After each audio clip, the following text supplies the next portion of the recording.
Hi folks, it's Thursday afternoon. I'm sorry we're a couple of minutes late, just a little technical hitch here that we managed to sort out. So we're with you again.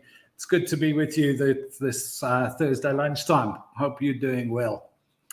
The MyRehab Cafe private and unsearchable or secret Facebook group is the aftercare branch of the MyRehab Group of Dual Diagnosis Addiction Centers, or ARC as it was formerly known as.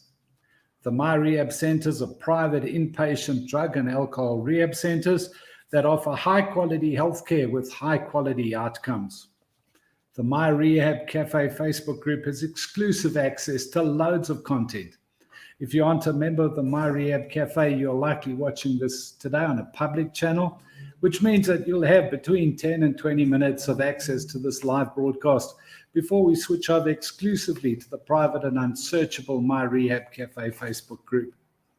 Remember to sign up and to join the MyRehab Cafe group, as this is where the interesting parts of the live videos really happen. If you want to find out how to join the MyRehab Cafe, please check out the MyRehab Cafe website. The address is www.myrehab.com. You can see it on the screen now. If you do want to participate in this workshop, please join in via video or audio via the link in the comments section, or leave a comment and Christy will be able to bring it on screen and we can see what we can do to answer any questions that you may have. If you are currently a MyRehab Cafe member and you want a higher degree of anonymity or confidentiality, wait for us to end the broadcast on the public channels before hopping on or posting. I'll make an announcement when we're going to switch over. So folks, good to be back with you today. As usual on Thursdays, we start with a couple of quotes. And both quotes today are taken from the Canadian Dr. Gabor Mate. And the two quotes are as follows. The first one, he said, "It is impossible to understand addiction without asking what relief the addict finds or hopes to find in the drug or the addictive behavior." So important for us to remember that there's a purpose to all our behavior and to all our feelings. We just need to look a little bit deeper to find it.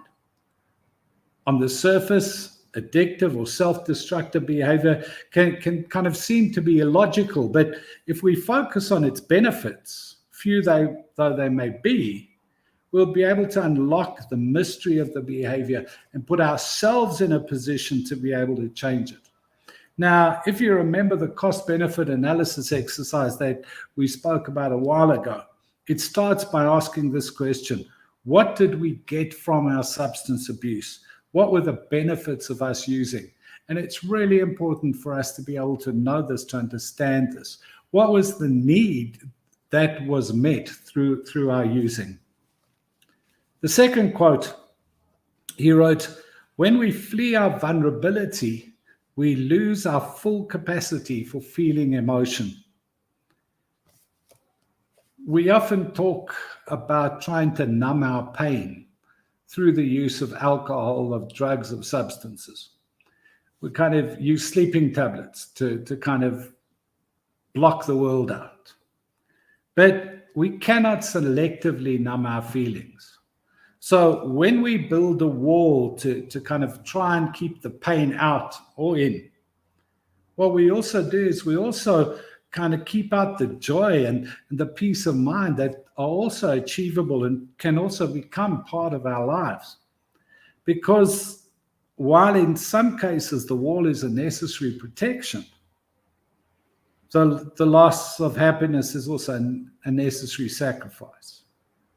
So enabling ourselves to be vulnerable is, in the words of Brené Brown, to be courage walking. And I think that's really important for us when we go through this, that we allow ourselves in our recovery to be vulnerable, to take ourselves further. So those are the two quotes for today, guys, from Dr. Gabor Mate. And next week, we'll look into some more. So let's get on to our topic for today. The American psychiatrist, Dr. Daniel Amen, writes this. He says that our brains are the hardware of our soul. It is the hardware of our very essence as a human being. We cannot be who we really want to be unless our brain is working right. How our brain works determines how happy we are, how effective we feel, how well we interact with those people round about us. Our brain patterns help us or hurt us with our marriages, in our relationships, with parenting skills, with our work, with our religious beliefs, along with all our other experiences of pleasure and pain. So for the next few weeks, what we're going to be doing is we're going to be basing our Thursday lunchtime podcast on some of Dr. Amen's work. And we're going to use the tools that he teaches us to assist us in our recovery. Now, today we're also going to be welcoming back one of our guests from last week, who's part of the extended care program now being offered at the MyRehab Center in Rhinefield. And he will be joining us kind of when we move across to the private Facebook group. So I'm really glad and excited to have him with us again today.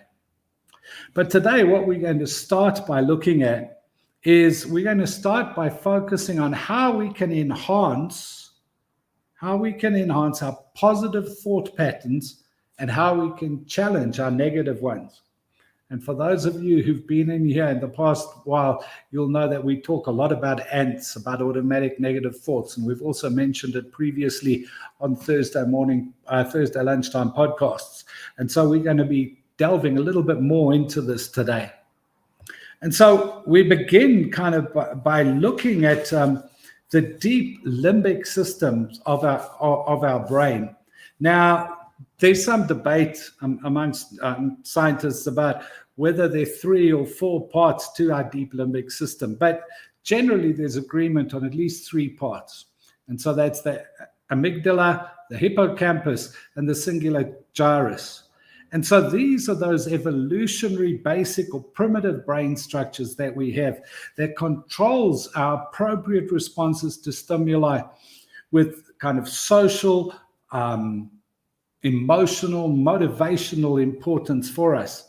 And it kind of includes our behaviors such as sex, aggression, defense. Okay? The deep limbic system and those parts of it kind of process our sense of smell. It stores our highly charged emotional memories, and it also affects our sleep and our appetite cycles, our moods, our sexuality, our bonding. And so you can kind of see from that list of things that they get involved in and that they kind of process, that this is a really important part of our recovery, because we know that so much of our use is based around the challenges we have around these kind of issues. And so to heal our deep limbic systems, Dr. Amen argues that we need to focus on a number of diverse prescriptions. And amongst those, he kind of argues for accurate thinking, the proper management of our memories, the connection between pleasant smells and moods, and also building positive bonds between ourselves and other people. And we've also spoken previously about the importance of connection. And we know that the famous quote from Johan Hari, where he says that the opposite of addiction is connection. So the following kind of prescriptions, as he calls it, Dr. Amen calls it in his writing, are geared to working with these deep, healing these deep limbic system problems, and are based on his clinical experience with patients, as well as kind of our knowledge and understanding about how our mind and body works. And I found these to be really useful working with clients when they've come into kind of the MyRehab centers, in order to give them kind of a greater sense of control and be able to kind of move them forward. And you'll see that there's a really great link to kind of cognitive issues and how things kind of fit together. So we're going to continue with this after the break, and we will go on to the first prescription that he calls, and that we're going to be beginning to focus on this week, which is called Killing the Ants. But for now, we're going to turn over to the private Facebook group. Those of you unable to join us, hopefully you'll sign up at the MyRehab.com website, and then next week you'll be with us as we continue our journeys. So, Christy, we can go over now. Thank you very much.